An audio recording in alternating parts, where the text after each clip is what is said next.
जंगल में कबूतर पति पत्नी का एक परिवार था। उस परिवार में उन दोनों के साथ कौवी भी रहती थी। बेचारा कबूतर पति कोई छोटा मोटा काम कर परिवार का पालन पोषण करता था, तो वही उसकी पत्नी कबूतरी उतनी ही आमदनी में घर चलाया करती थी। पर उसकी सास कौवी को ऐसा लगता था कि उसकी बहू कबूतरी बहुत कंजूस है। इसीलिए सास कौवी अपनी बहू को सताने के लिए वो बेवजह ही अपने रिश्तेदारों को घर बुलाया करती थी। इस तरह महीने में 20 दिन कभी कोई तो कभी कोई रिश्तेदार उनके घर पर आते जाते ही रहते थे। एक दिन कबूतरी ने अपने पति और सास कौवी से कहा, आखिर ये अपना घर है या कोई धर्मशाला? उन सभी रिश्तेदारों के लिए दिन भर हाथ चलाकर उनकी सेवा करती रहूं?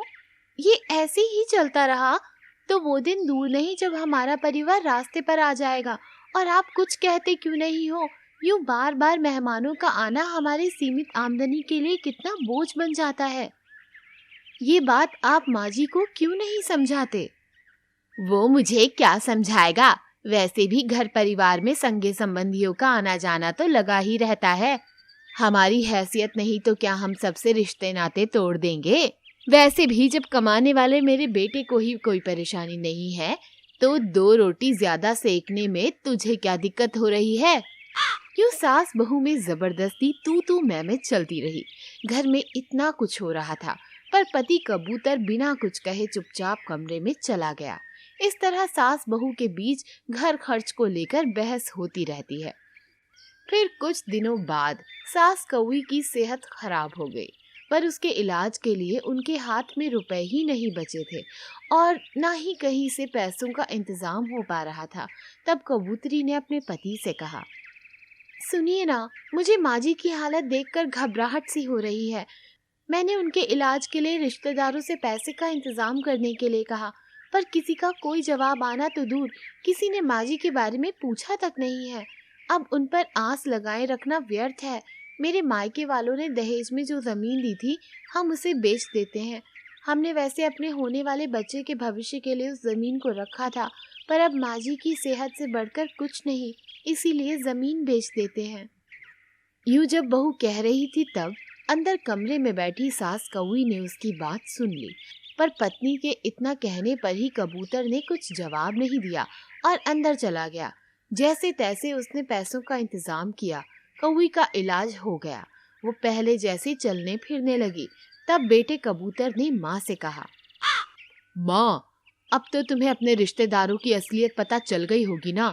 कल तक जब तुम ठीक थी, बिन बुलाए भी हर दूसरे दिन वो यहाँ टूट पड़ते थे, पर जब हमने तुम्हारी बिगड़ी सेहत की खबर दी उन्हें, तो कोई भी तुम्हें देखने तक नहीं आया।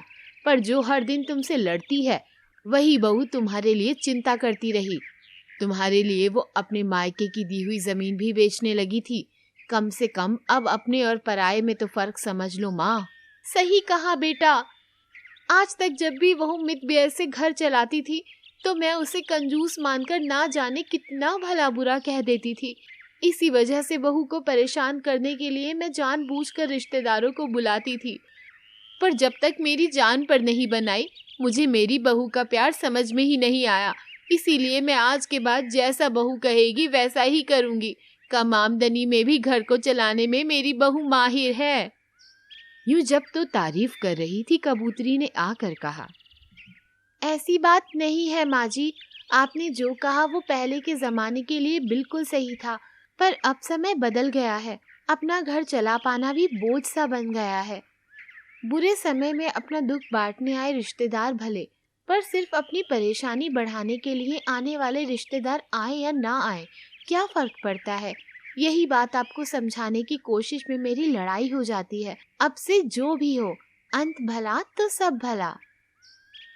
सही कहा माँ, पता है मैं आज तक कभी तुम्हारे झगड़े में क्यों नहीं पड़ा, क्योंकि मैं उसकी तरफदारी करता तो तुम गुस्सा हो जाती और तुम्हारी ओर से कुछ कहता तो ये नाराज हो जाती, जिससे अपने घर की ये लड़ाइयाँ बढ़ती ही जाती। इसीलिए मैं हमेशा चुप ही रहता, कुछ ना कहता। बेटा, मैं सब समझ चुकी हूँ, सही गलत जान चुकी हूँ, और ये भी कि मेरी बहू कितनी समझदार और अच्छी है। सास कौवी अपनी बहू की तारीफ करते नहीं थकी। इस तरह हमेशा लड़ाई के शोर गूंजने वाले घर में प्यार का राग बजने लगा।